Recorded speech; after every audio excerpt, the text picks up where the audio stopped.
ടൂവും യൂത്തും തമ്മിലുള്ള വലിയൊരു കണക്ഷൻ എന്താണെന്ന് നിങ്ങൾക്കറിയാമോ? ഒരു സിനിമ എങ്ങനെ എടുക്കാമെന്ന് വാഴ കാണിച്ചു തരുമ്പോ എങ്ങനെ എടുക്കരുതെന്ന് യൂത്ത് കാണിച്ചു തരുന്നു. അതെന്താണെന്ന് നമുക്കൊന്ന് നോക്കിയാലോ. യൂത്തിന്റെ 70 കോടി കളക്ഷൻ വാഴ വെട്ടിക്കുമോ? സോഷ്യൽ മീഡിയ ഇൻഫ്ലുവൻസ് സിനിമയിൽ വന്നാൽ എന്ത് സംഭവിക്കും? ഒരു നല്ല സിനിമയായും ഒരു ഓവർ റേറ്റഡ് പടമായും ഈ രണ്ട് പടങ്ങൾ മാറിയത് എങ്ങനെയെന്ന് ആരെങ്കിലും ചിന്തിച്ചിട്ടുണ്ടോ? യൂത്ത് സിനിമയിൽ പിന്നെ നോർമലി കുറച്ച് റീൽസ് ഒക്കെ സ്ക്രോൾ ചെയ്തപ്പോ യൂത്ത് ഡയറക്ടർ കെന്നിന്റെ ഒരു വീഡിയോ കാണാനിടയായി. ആ വീഡിയോയിൽ കെന്ന് പറയുന്ന കുറച്ച് കാര്യങ്ങൾ ഇങ്ങനെയാണ്.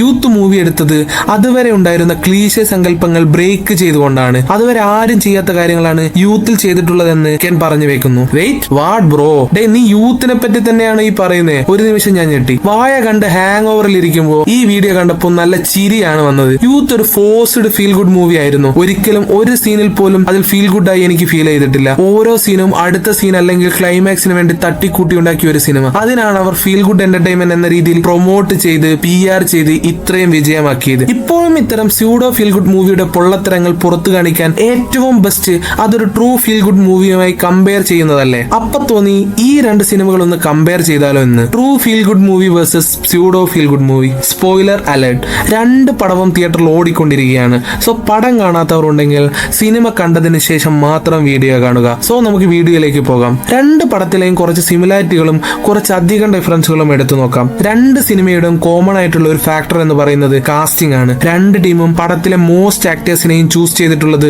സോഷ്യൽ മീഡിയ ഇൻഫ്ലുവൻസേഴ്സിൽ നിന്നുമാണ്. അവരവരുടെ ഇൻഡസ്ട്രികളിൽ ഇൻസ്റ്റഗ്രാമിലും യൂട്യൂബ് കണ്ടന്റ് ക്രിയേഷനിലും ഒക്കെ തിളങ്ങി നിൽക്കുന്ന യുവ പ്രതിഭകളെയാണ് രണ്ട് ടീമും സെലക്ട് ചെയ്തിട്ടുള്ളത്. വായ ടീമിലേക്ക് നോക്കുമ്പോൾ Hashir, Alan, Ajin, Vinayak, Ameen and team തുടങ്ങി ഒട്ടനവധി സോഷ്യൽ മീഡിയ താരങ്ങളാണ് മുന്നിൽ. കൂടാതെ ബിജുക്കുട്ടൻ, സുധീഷ്, വിജയ് ബാബു തുടങ്ങി ഒട്ടനവധി എക്സ്പീരിയൻസ് ആക്ടേഴ്സും ഉണ്ട്. യൂത്ത് ടീമിലേക്ക് നോക്കുമ്പോൾ കെൻ ആൻഡ് ഫ്രണ്ട്സ് ആണ് സിനിമ എടുത്തിരിക്കുന്നത്.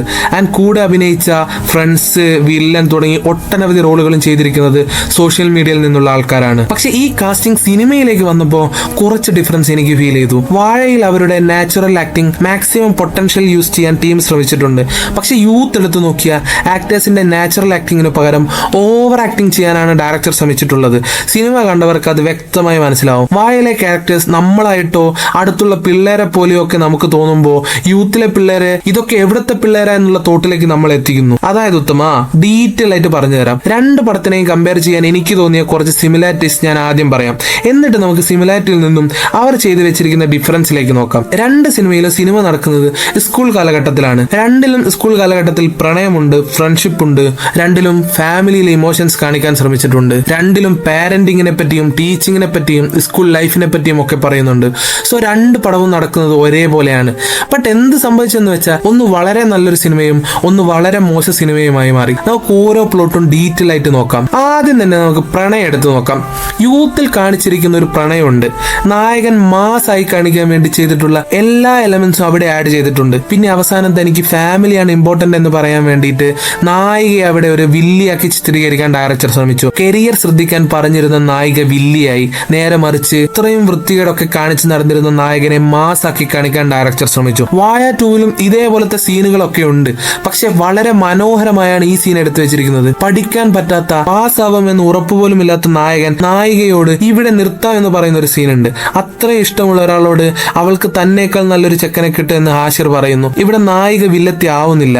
രണ്ടുപേരും ചിലപ്പോൾ ഒന്നിച്ചേക്കാം. പക്ഷേ കരിയർ ശ്രദ്ധിക്കാൻ പറഞ്ഞ നായികയെ നല്ല രീതിയിൽ ഒരു ക്യാരക്ടർ ഡെവലപ്മെന്റ് ചെയ്യാൻ ഡയറക്ടറിന് സാധിച്ചു. യൂത്തിനെ പോലെ ഹീറോ മാസ് ആക്കുന്ന സീനുകൾ ഇവിടെ കാണാനില്ല. രണ്ടാമതായി നമുക്ക് മറ്റൊരു ഇമ്പോർട്ടന്റ് പോയിന്റിലേക്ക് പോകാം. Family and parenting. രണ്ടിലും ടോക്സിക് പാരന്റിനെ പറ്റി സംസാരിക്കാൻ ശ്രമിച്ചിട്ടുണ്ട്. യൂത്തിലെ നായകനെ പല രീതിയിൽ പുച്ഛിക്കുന്ന, അവൻ എവിടെയും എത്തില്ലെന്ന് പറയുന്ന ഒരു ക്യാരക്ടറായാണ് സുരാജ് എത്തുന്നത്. പക്ഷെ അവിടെ നർമ്മം കലർത്തി ആ ടോക്സിസിറ്റി പ്രേക്ഷകരിലേക്ക് ഇടുന്നു. എന്നിട്ട് അവസാനം അതൊക്കെ അവന്റെ നന്മയ്ക്ക് വേണ്ടിയായിരുന്നു എന്ന് പറഞ്ഞ് ഒതുക്കി കളയുന്നു. നേരെ മറിച്ച് വാഴയിലോ അജിന്റെ ഫാദറായി വന്നാൽ എത്രമാത്രം ടോക്സിക് ആണെന്ന് കറക്റ്റ് പറഞ്ഞു വെക്കുന്നുണ്ട്. എന്നിട്ടോ അവസാനം അയാൾ ആരും വെളുപ്പിക്കുന്നില്ല. അയാൾ ചെയ്ത തെറ്റ് പ്രേക്ഷകരിലേക്ക് എത്തിക്കാൻ ഡയറക്ടറിന് സാധിച്ചു.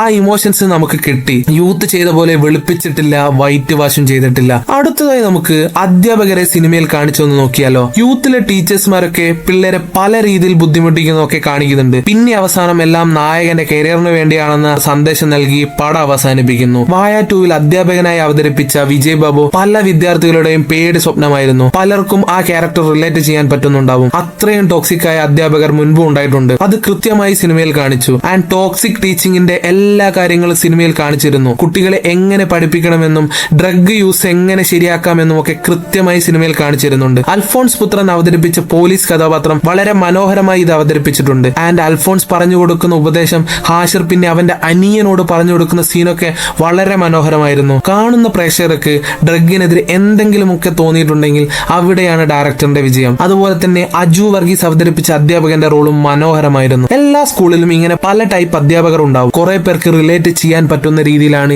ഈ പ്ലോട്ട് എടുത്തു വെച്ചിരിക്കുന്നത്. അടുത്തതായി നമുക്ക് പഠിത്തത്തിലേക്ക് പോകാം. പഠനത്തെ പറ്റി കാണിക്കുന്ന സീനൊക്കെ രണ്ട് സിനിമയിലും എൻറ്റയർലി ഡിഫറന്റ് ആയിരുന്നു. യൂത്തിൽ പരീക്ഷയിലൊക്കെ തോറ്റു നടക്കുന്ന നായകൻ അവസാനത്തോടു കൂടി ഒരു പ്രത്യേക സാഹചര്യത്തിൽ പഠിക്കാൻ തീരുമാനിക്കുകയാണ്. അങ്ങനെ നമ്മുടെ നായകൻ അവസാന ലാപ്പിൽ പഠിച്ച് സ്കൂളിൽ 9ാം റാങ്ക് വാങ്ങുകയാണ്. മോട്ടിവേഷൻ അൾട്ടിമാക്സ്. വാഴയിലേക്ക് വരുമ്പോഴോ കൃത്യമായി അതിനെപ്പറ്റി കാണിക്കുന്നുണ്ട്. ഒരു സാഹചര്യത്തിൽ അവർക്ക് പഠിക്കേണ്ടി വരികയും ഹാഷിർ പൊട്ടിപ്പോവുകയും ചെയ്യുന്നുണ്ട്. അവന്റെ കൂടെ ബാക്കിയുള്ളവരൊക്കെ ജസ്റ്റ് പാസ് ആവുകയും കാണിക്കുന്നുണ്ട്. വളരെ കൃത്യമായി കാര്യങ്ങൾ അവതരിപ്പിക്കാൻ വാഴയ്ക്ക് കഴിയുന്നുണ്ട്. അടുത്തത് നമുക്ക് 18+ കണ്ടന്റ് കാണിച്ചിരിക്കുന്നത് നോക്കാം. രണ്ട് സിനിമയിലും സ്കൂളിൽ പഠിക്കുന്ന പിള്ളേരുടെ മനസ്സിലുണ്ടാവുന്ന ഹോർമോൺ ചേഞ്ചസ് കാണിക്കാൻ ശ്രമിക്കുന്നുണ്ട്. അതിൽ യൂത്ത് എടുത്താൽ വളരെ വൾഗറായിട്ട് ഒരു കഫേ സീനാണ് കാണിച്ചിട്ടുള്ളത്. അത് സിനിമ കണ്ടവർക്ക് അത് എത്ര മോശമായിരുന്നെന്ന് മനസ്സിലാവും. പക്ഷെ വായ 2-ൽ വളരെ നല്ല രീതിയിൽ ഒരു CD കഥ പറഞ്ഞ് ആ ഭാഗം കാണിക്കുന്നുണ്ട്. ഒരിക്കലും അത് വൾഗറാക്കാൻ ഡയറക്ടർ ശ്രമിച്ചിട്ടില്ല. അടുത്തത് നമുക്ക് കോ ആക്ടേഴ്സ്, ആക്ട്രസ്, ഫ്രണ്ട്സിനെ പറ്റിയൊക്കെ നോക്കാം. യൂത്തിലേക്ക് നോക്കുമ്പോൾ നായകനാണ് എല്ലാം.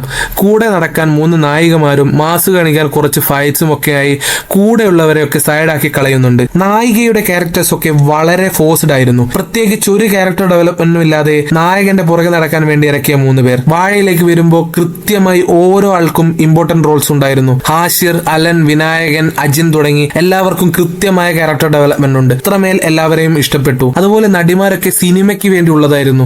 യൂത്തിലെ പോലെ ഫോഴ്സ്ഡ് ആയ ക്യാരക്ടേഴ്സ് ആയിരുന്നില്ല. വേറൊരു പോയിന്റ് ആയിരുന്നു പ്രോബ്ലംസ്.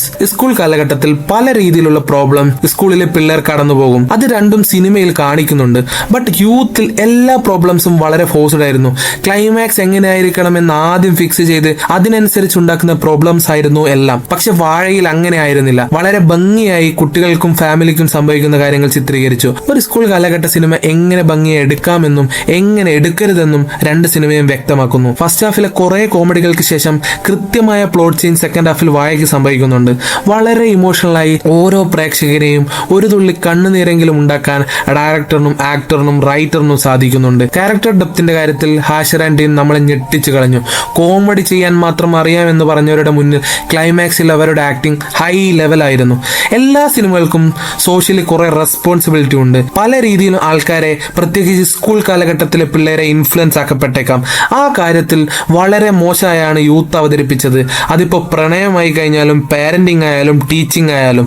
നേരെ മറിച്ച് വാഴയിൽ ഗംഭീരമായി ഡ്രഗ്സിനെതിരെയും ടോക്സിക് പാരന്റിങ്ങിനെതിരെയും ടീച്ചിങ്ങിനെതിരെയും ഒക്കെ വ്യക്തമായി പറഞ്ഞു വെക്കുന്നുണ്ട്. ഇതൊക്കെയാണ് ഈ സെയിം പ്ലോട്ട് ഇറങ്ങിയ രണ്ട് സിനിമകളുടെ വലിയ രീതിയിലുള്ള വ്യത്യാസങ്ങൾ. സിനിമ പണത്തിന് വേണ്ടി ഇറക്കുന്നതും പ്രേക്ഷകർക്ക് വേണ്ടി ഇറക്കുന്നതും തമ്മിൽ വളരെ വലിയ വ്യത്യാസമുണ്ട്. പല ഡയറക്ടേഴ്സ്മാരും പറയുന്നത് ഞങ്ങൾ എന്റർടൈൻമെന്റ് ചെയ്യാനാണ് സിനിമ എടുക്കുന്നതെന്നാണ്. പക്ഷെ ഈ എന്റർടൈൻമെന്റിലൂടെ നിങ്ങൾ യങ് ജനറേഷനിൽ കൊടുക്കുന്ന മെസ്സേജ് എന്താണ്? അവർ എത്ര പേര് ഇതൊക്കെ ഫോളോ ചെയ്തേക്കാമെന്ന് യൂത്ത് ടീം ആലോചിച്ചിട്ടുണ്ടോ? ഒരിക്കലും വാഴ യൂത്തുമായി കമ്പയർ ചെയ്യാനേ പാടുള്ള ഒന്നല്ല. പക്ഷേ യൂത്തിലെ മിസ്റ്റേക്ക് കാണിക്കാൻ ഇത് ചെയ്യുന്നത് നല്ലതാണെന്ന് തോന്നി. കാരണം പക്ഷെ വാഴ വെച്ച് നോക്കുമ്പോൾ യൂത്ത് ഒക്കെ വളരെ വളരെ വളരെ മോശം സിനിമയാണ്.